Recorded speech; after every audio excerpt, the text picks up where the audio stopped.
Ladies and gentlemen, welcome back to Obsessive Compulsive Gaming.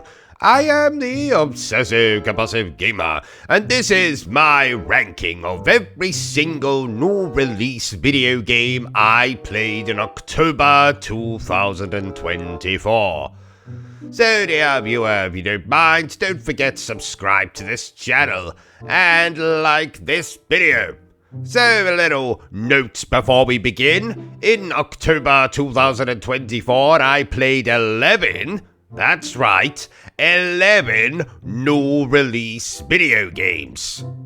And it is those games, and only those games, which I shall be ranking today.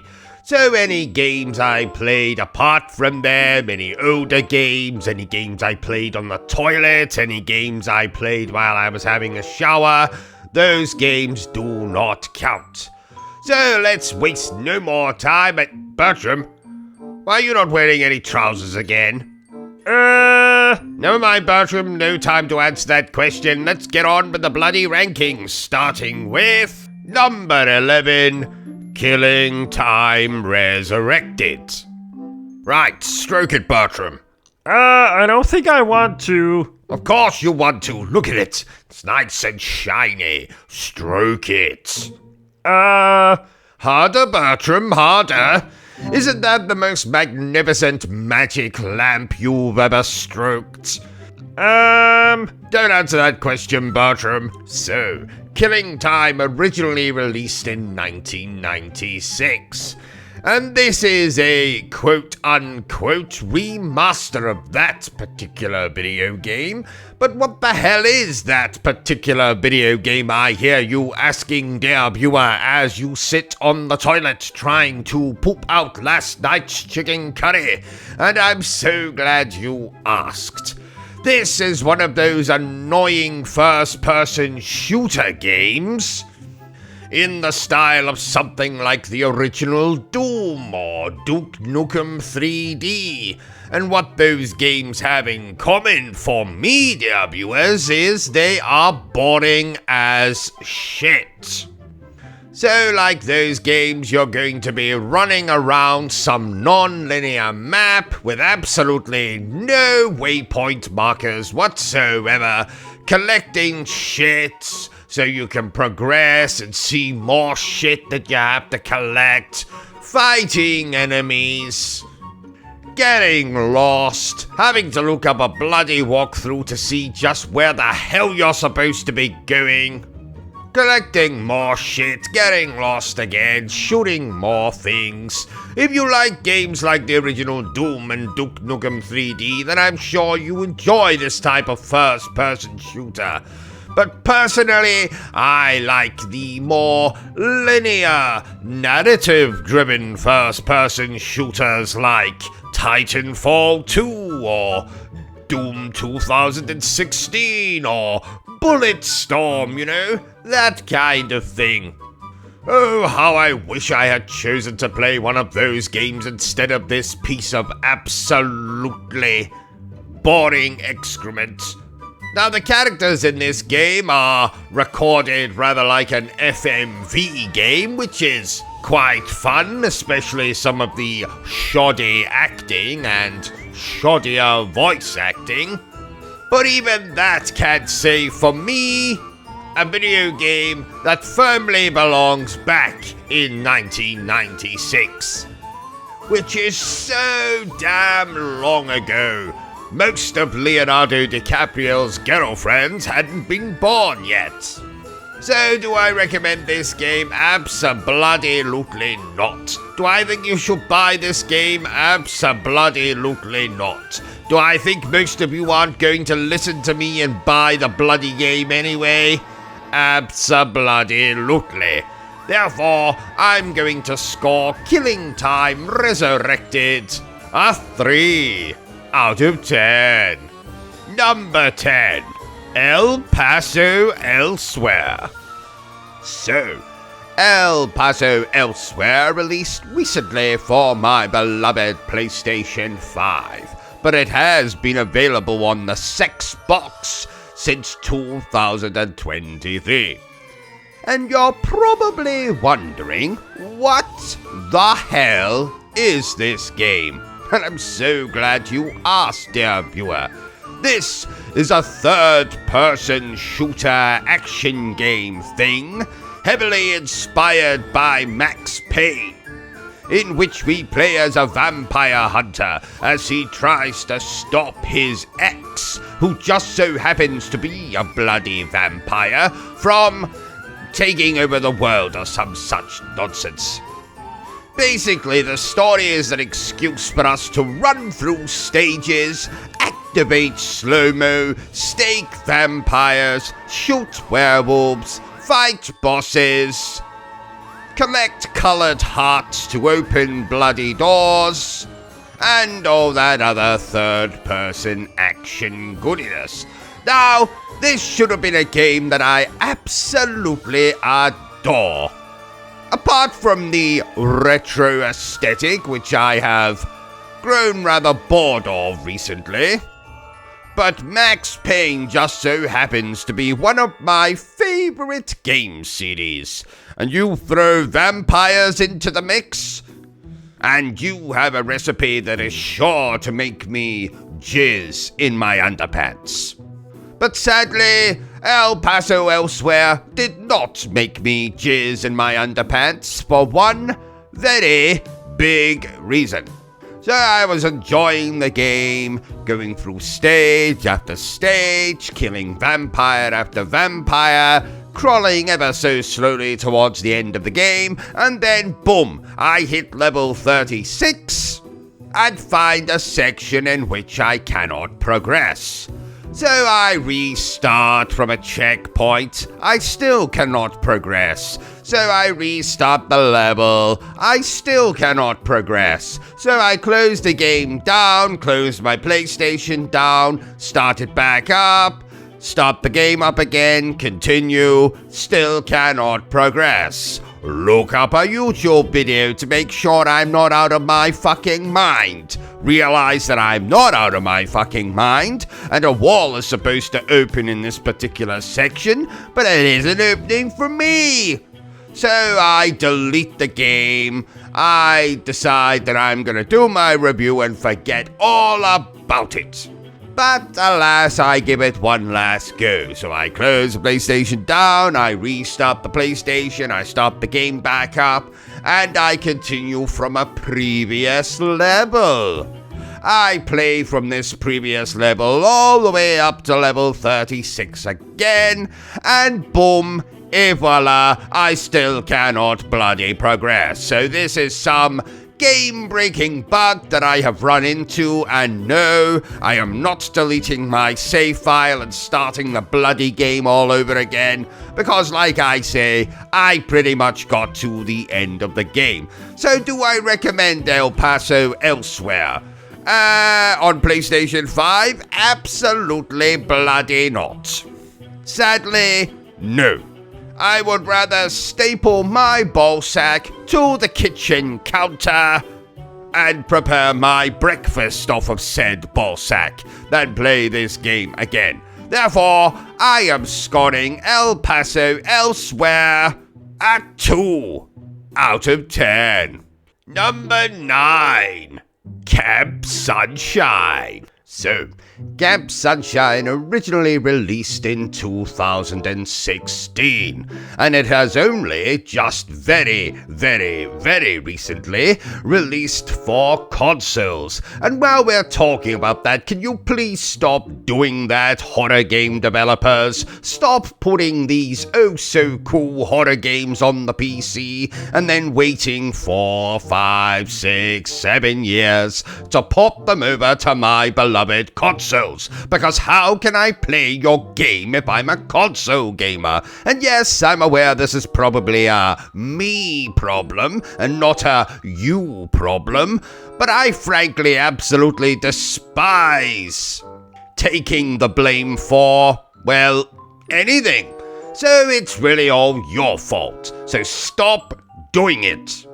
Anyway, Camp Sunshine is a 16-bit horror RPG type thing created in that beloved RPG maker like other video games like Corpse Party and Sunshine Manor. And in this one we play a character who's been sent to a summer camp when shock, horror, an absolute abomination in a mascot costume decides to start killing everyone in the camp. So we have to go around the camp, helping out people, collecting diary pages, which helps us to piece together the backstory for this game and to ultimately find out just what the hell is going on. And though this game is described as an RPG, there is no combat in this game. Thankfully, there isn't really a stealth mechanic. I mean, you are constantly pursued by this bear bastard, or BB as I like to call him. But thankfully, if he catches up to you, he'll give you a swift knife strike and then piss off, which will give you time to heal yourself and continue on with what you were doing. So the majority of your time in this game will be spent exploring the camp, doing simple puzzles, collecting diary pages, collecting memento thingamajigs, which play into the story in one way or another.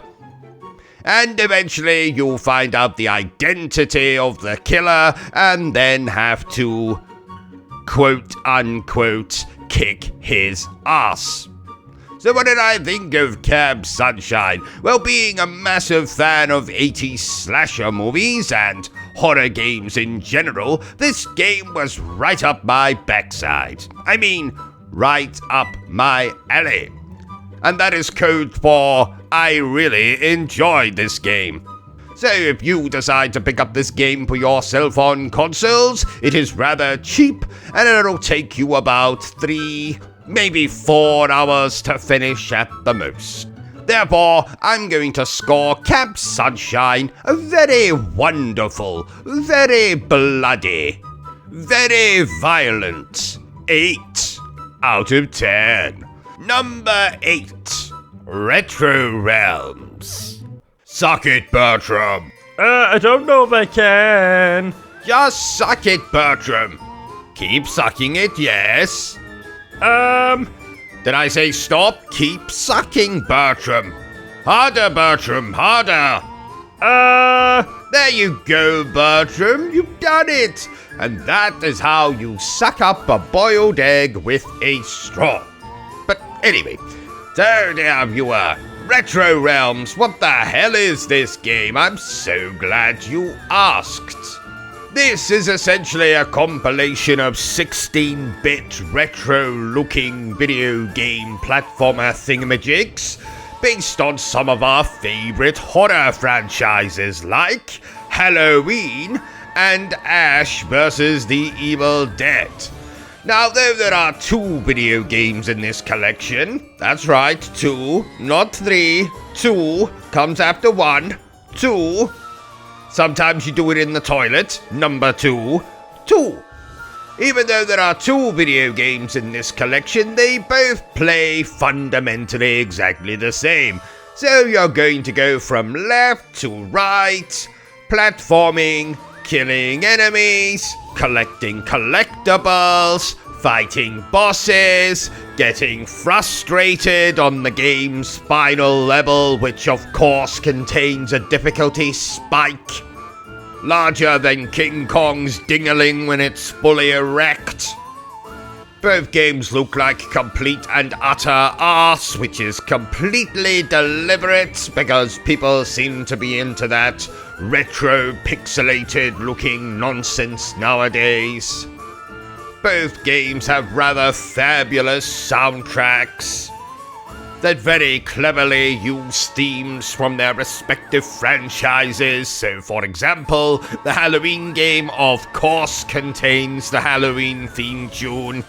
Both games will take you a couple of hours to get through, and there's some DLC characters that you get completely free of charge if you buy the complete version of the game. But you do have the option of purchasing each game separately, in which case you have to purchase the DLC characters separately. So what did I think of this bloody collection of retro-inspired video games based on some of our most famous horror franchises? I enjoyed level 1 of each game, I enjoyed level 2 of each game, I enjoyed level 3 of each game, I even enjoyed level 4 of each game, but level 5 in each game, which just so happens to be the final level in each game, including the level 5 bosses, can frankly go and suck off a very pissed off cactus. Because I found the final levels in each of these games to be more infuriating than trying to explain evolution to a particularly stupid chimpanzee. And frankly, I detested these final levels so much that if I ever choose to replay this collection of games, I will most definitely not be replaying the final stages. On the contrary, I would rather stick my penis into a mole person suffering from thrush than play the final stages in these video games ever again. So some good things, some very bad things. Overall, I'm going to score Retro Realms a 7 out of 10. Number 7, Teenage Mutant Ninja Turtles Mutants Unleashed. Now, this game is a quote-unquote follow-up to that recent Teenage Mutant Ninja Turtles movie, and as such, it carries across the rather awful casting in that movie. The person voicing Michelangelo has absolutely no damn right to voice Michelangelo. The person voicing Raphael should be taken out by fighting squad. But we are not here to talk about the voice acting in that dreadful movie. We are here to talk about this video game. So what did I think? It was alright. It was pretty standard Teenage Mutant Ninja Turtles flair, mixed with a bit of persona. You know, you could level up your friendship with certain characters if you're into that kind of thing, I guess. Oh, is that the time already? Better get on to the next one. Number 6, Clock Tower Rewind. This isn't so much a remake of the original Clock Tower as it is a simple remaster. What WayForward have done with this game is add an animated intro, an animated ending, a theme song of sorts, and they've kind of mixed and matched the Super Nintendo version of this game and the PlayStation 1 re-release of this game. So if you're a fan of the original Clock Tower game itself, or of the movies of Dario Argento, particularly Phenomena, then I highly recommend this spooky little title. Number 5, Epic Mickey Rebrushed. So, Epic Mickey Rebrushed is a remake of Epic Mickey, a game which originally released in 2010, and a game that has always been one of my particular favorites when it comes to Disney video games. So, is this remake worthy of the original game? You can bet your third nipple it is, dear viewer. But before we get into my in-depth thoughts on the game, let's discuss what the game actually is. This is a 3D platformer, in which you play as, coincidentally, Mickey Mouse, as he tries to save the world from the nefarious blot. Basically, the story is an excuse for Mickey Mouse to run into some of the lesser-known Disney characters out there, like Oswald the Bloody Rabbit. And yes, before anyone asks, Bloody is indeed his middle name. I am joking, of course. I've no bloody idea what his middle name is. So you'll traverse through levels based on famous Mickey Mouse cartoons like Steamboat Willie, Lonesome Ghosts, The Mad Doctor. You'll use a paintbrush in which you can either paint the world or thin the world out, and this ties into the morality system, because obviously painting enemies is going to befriend them, and thinning enemies is going to make them vanish into the ether like they didn't exist. And that would be a rather naughty thing to do. You'll also face off against bosses such as the Mad Doctor himself and a mechanical version of Captain Hook. You'll also move through 2D platforming stages, which reminded me very much of Castle of Illusion or World of Illusion or Mickey Mania or Mickey's Wild Adventure. Games from my childhood that I absolutely adore. Not only that, but I adore Epic Mickey Rebrushed. It's colourful, it's vibrant, there's remixed versions of classic theme tunes from Mickey Mouse cartoons. Sadly, there isn't voice acting, which I think would have been nice to add into this remake. But apart from that, this is an absolutely stupendous remake of what was already a stupendous video game. Therefore, I declare that Epic Mickey Rebrushed is splendid. Number 4, the Until Dawn remake. So, the Until Dawn remake is a 2024 version of the original Until Dawn, which released in 2015. A year I remember fondly as the year I played such fantastic video games as Batman Arkham Knight and Bloodborne. But we're not here to talk about those bloody games. We are here to talk about the Until Dawn remake. And how is this remake? I'm so glad you asked, dear viewer. Now, for the benefit of those of you who have not played the original game, by the way, tut if you haven't played the original game, I'm going to keep the plot synopsis and all that kind of stuff as spoiler-free as possible. So basically, we play as a group of friends who go up to a cabin in the woods, a house in the woods, a mansion in the woods, whatever the hell it is, and some of them start to be stalked by a masked assailant. And that's pretty much all I can tell you without spoiling anything about the game.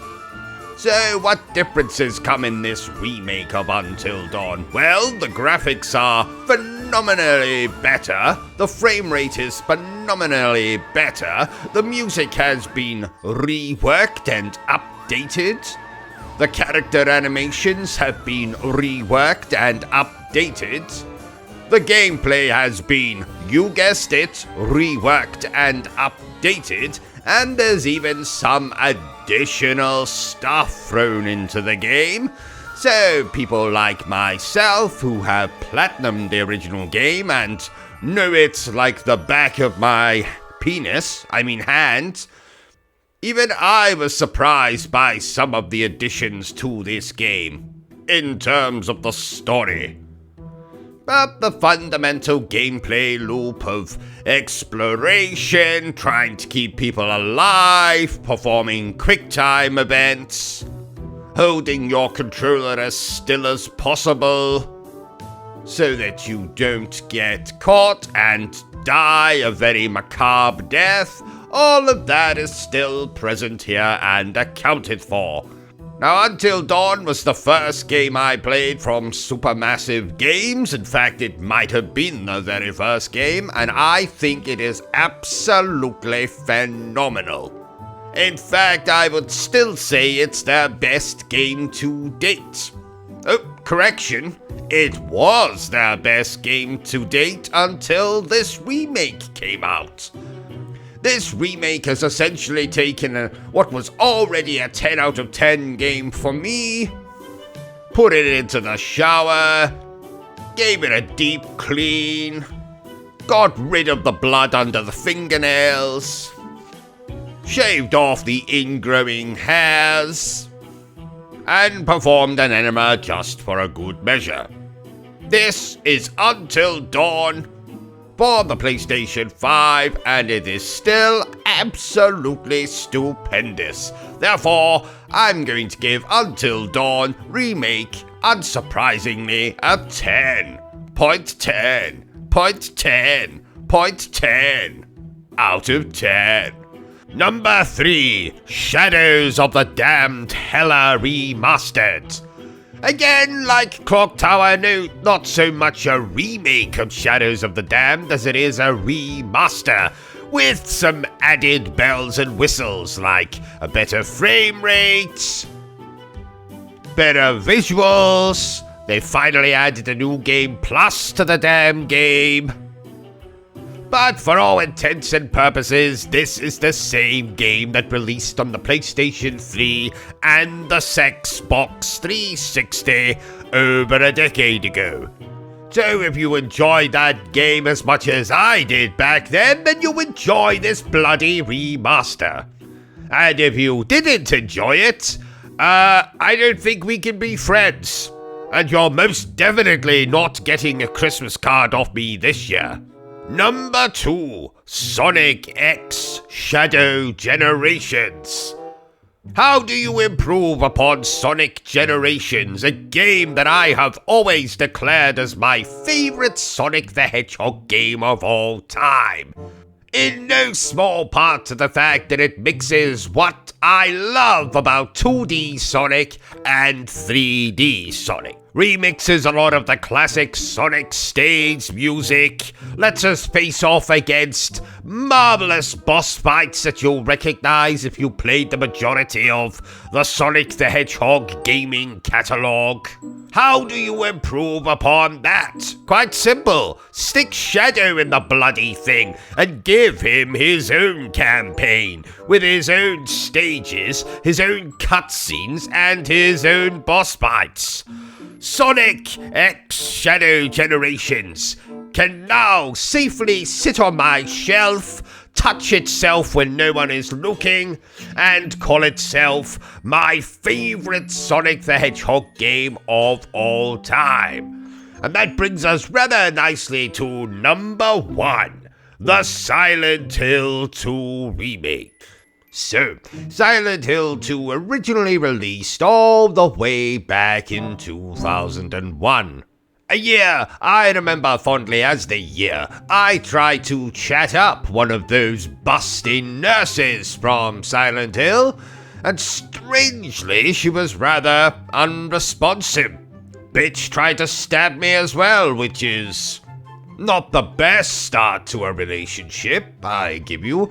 But we're not here to discuss that. We are here to discuss the Silent Hill 2 remake. And I'm sure I don't have to tell you about the story or the legacy of this particular title. Instead, how about I just cut through the bullshit and tell you exactly what I think of this remake. Though this game might resemble the original in a lot of ways in terms of the story progression, the locations you visit, etc., this game has so many additions and changes, not least being the graphics, the sound design, the voice actors, the combat, the puzzles, most of which have been completely reworked.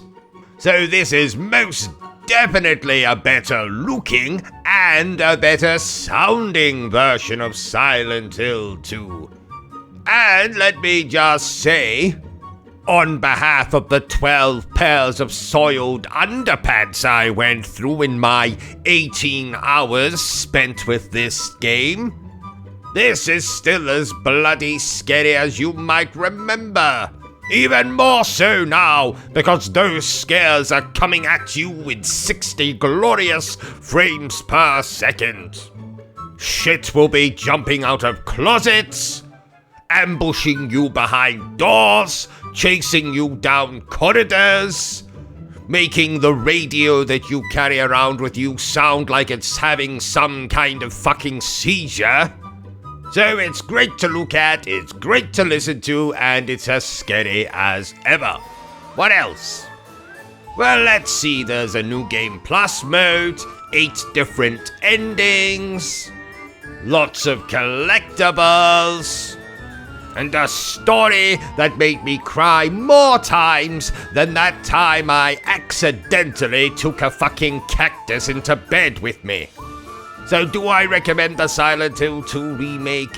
You bet your third and fourth nipple that I do. So what are you doing, beloved viewers of this channel? Go and buy the bloody thing right now. I'm going to score the Silent Hill 2 remake a glorious, a fantabulous, a fantastic, a stupendous, a magnificently splendid 10 out of 10. So in conclusion, dear viewers, the month of October was a pretty damn good one. There were some highs, some lows, and quite a lot of video games that I didn't get to play yet. Speaking of which, if you would like to support the channel and all of its, I'm gonna leave that in. All of its hilarious shenanigans, you can head on over to our Patreon. Link in the comments down below. But if you don't want to do that, well, that's fine as well. And I will accept a hilarious comment on this video as well as a like. Oh, and don't forget to subscribe to the channel while you're at it. You dirty minx, you.